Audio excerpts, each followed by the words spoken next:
Chu Feng, jangan khawatir. Keduanya pasti dapat memulai kesuksesan.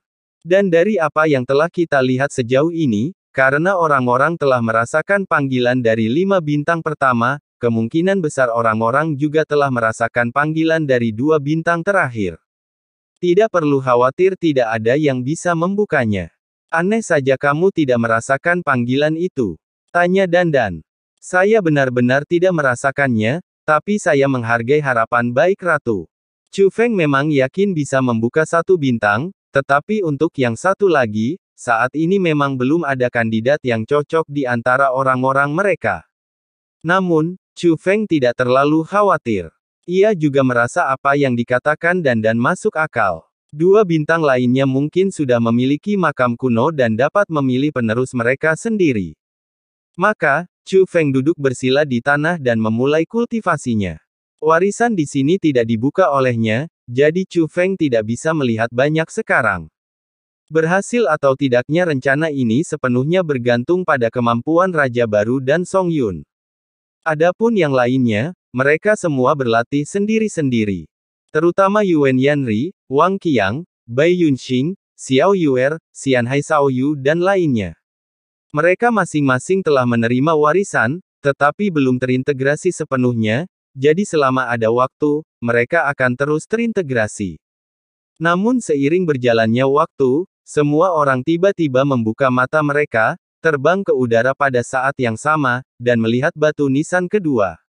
Sebab, pada saat itu, bumi mulai bergetar hebat, dan retakan yang tak terhitung jumlahnya menyebar. Jika ini terus berlanjut, bumi di seluruh dunia akan runtuh. Penyebab semua ini adalah batu nisan yang terukir kata-kata, makam api iblis bermata 9, di atasnya. Batu nisan itu bergetar, tetapi getarannya sangat pelan sehingga manusia biasa pun tidak dapat melihat besarnya getaran itu. Tetapi bahkan getaran sekecil itu dapat menyebabkan seluruh bumi runtuh. Mungkinkah batu nisan ini sebenarnya adalah formasi penyegel? Melihat ini, Chu Feng mengerutkan kening dan segera melihat ke arah Shen Hui. Shen Hui, siapkan formasi penyegelan. Bagaimanapun, Shen Hui adalah seorang spiritualis dari alam naga langit. Dia telah melihat apa yang dilihat Chu Feng. Jadi ketika Chu Feng membuka mulutnya, klan Dewa Roh sudah mulai menyiapkan formasi mereka. Dalam sekejap, formasi yang menghalangi langit dan matahari menyelimuti batu nisan itu, lapis demi lapis, terus-menerus melilitnya. Tetapi batu nisan itu tidak hanya bergetar lebih hebat, tetapi bahkan retakan pun tampak. Ledakan. Tiba-tiba, aura yang kuat menyembur keluar dari batu nisan. Kekuatan itu sungguh tak tertandingi. Dalam sekejap, formasi penyegelan yang didirikan oleh klan Dewa Roh hancur. Seluruh dunia diselimuti warna ungu yang aneh, seolah-olah telah jatuh dari dunia orang hidup ke dunia orang mati.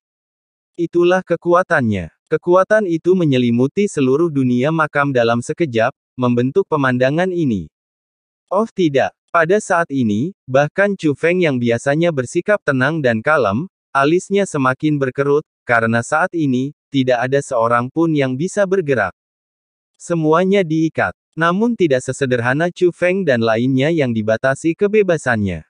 Dandan merasakan ada sesuatu yang salah dan segera ingin membuka gerbang menuju dunia roh dan keluar untuk melindungi Chu Feng. Namun saya temukan, itu tidak dapat dihidupkan.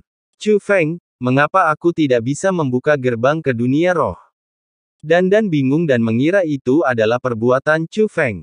Ini sebuah metode. Kecuali kamu lebih kuat dari lawan, kamu bahkan tidak akan punya ruang untuk menggunakan metode ini. Bahkan gerbang menuju roh dunia tidak bisa dibuka, kata Chu Feng. Bagaimana ini bisa terjadi tiba-tiba? Mungkinkah ada makhluk hidup di dalam batu nisan itu? Dandan semakin gelisah. Jika dia tidak bisa keluar, meskipun dia punya kemampuan luar biasa, dia tidak akan bisa menggunakannya. Sekarang tampaknya memang ada sesuatu yang mengerikan yang tersegel di batu nisan itu. Meskipun Chu Feng tidak bisa bergerak, matanya bisa bergerak. Saat ini, hampir semua mata tertuju pada batu nisan. Aura ungu tua keluar dari celah-celah batu nisan. Aura itu lebih gelap dan lebih pekat daripada warna ungu yang menyelimuti langit dan bumi, tetapi aura keduanya tetap sama. Jelasnya, kekuatan yang mengikat semua orang terkait dengan aura ungu tua. Retakan di batu nisan itu semakin membesar. Semua orang tahu sesuatu yang mengerikan akan segera terjadi di dunia, tetapi mereka tak berdaya. Mereka bahkan tak punya kesempatan untuk melarikan diri. Oh, gemuruh. Tiba-tiba terdengar suara gemuruh dan suara batu nisan pecah secara bersamaan. Batu nisan besar itu hancur berkeping-keping. Asap dan debu mengepul ke angkasa. Samar-samar, monster besar setinggi 10.000 meter berdiri di tengah asap dan debu. Saat asap dan debu menghilang, orang-orang dapat melihat lebih jelas. Itu adalah binatang arogansi tanpa tubuh fisik. Meskipun berbentuk aura, garis besarnya secara keseluruhan sangat mirip dengan singa, dengan 4 kaki yang kuat dan sebuah ekor. Namun yang paling mencolok adalah matanya. Ia hanya memiliki satu mata, yang sangat besar dan menempati separuh kepalanya. Di dalam mata besar itu, terdapat 9 pupil, yang tampak aneh, menjijikkan, dan menakutkan. Orang ini kemungkinan besar adalah iblis api bermata 9 yang tercatat di batu nisan. Pada saat ini, mata mengerikan dari 9 murid iblis api tengah mengamati Chu Feng dan yang lainnya.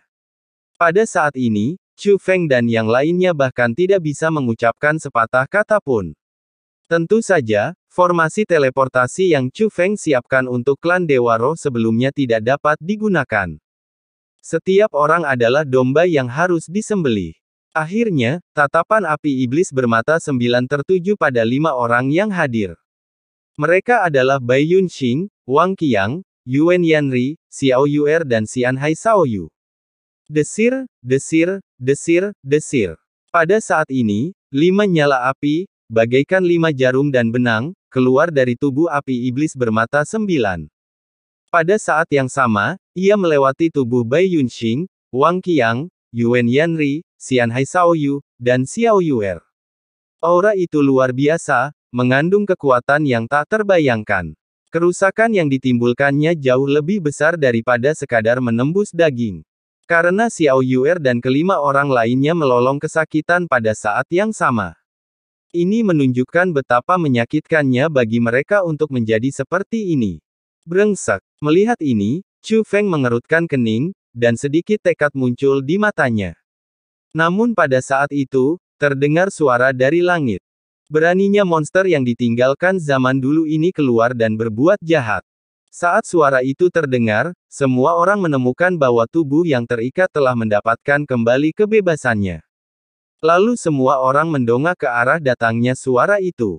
Ini juga termasuk api iblis bermata 9. Api iblis bermata 9 merasakan sesuatu dan berhenti menyiksa Xiao Yuer dan 5 orang lainnya. Ia merentangkan cakarnya yang besar dan bergegas menuju ke arah asal suara itu. Ledakan. Dan pada saat ini, langit dan bumi berguncang, dan kekuatan ungu yang menyelimuti dunia terbagi menjadi 2 bagian. Saya melihat sebuah kapak jatuh dari langit dengan kekuatan berputar, menebas langsung ke arah api iblis bermata 9. Kapak itu tidak terlalu besar, hanya berukuran normal, tetapi mengandung aura yang sangat kuat. Rasanya kapak ini dapat dengan mudah menghancurkan dunia makam ini. Api iblis bermata 9 tiba-tiba berhenti dan mengeluarkan raungan melengking. Tubuhnya tiba-tiba membesar, dan dalam sekejap mata, ia telah tumbuh dari ketinggian 10.000 meter menjadi puluhan ribu meter. Segera setelah itu, api ungu yang tak terhitung jumlahnya menyerang kapak itu dengan kekuatan ribuan anak panah.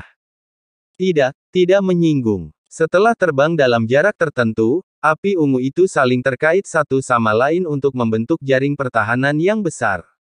Bahkan ia menyadari bahwa kapak itu tidak sederhana dan digunakan sebagai tindakan pertahanan diri.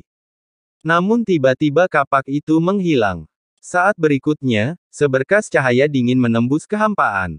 Pada saat orang-orang bereaksi, api iblis bermata 9 telah terpotong menjadi 2 dari atas ke bawah.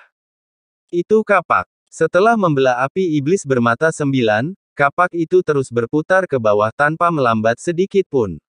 Ini membuat semua orang gelisah. Jika kapak itu jatuh ke tanah, seluruh dunia mungkin akan terbelah 2. Tepat saat kapak itu hendak jatuh ke tanah, sebuah tangan tiba-tiba muncul dan menggenggamnya.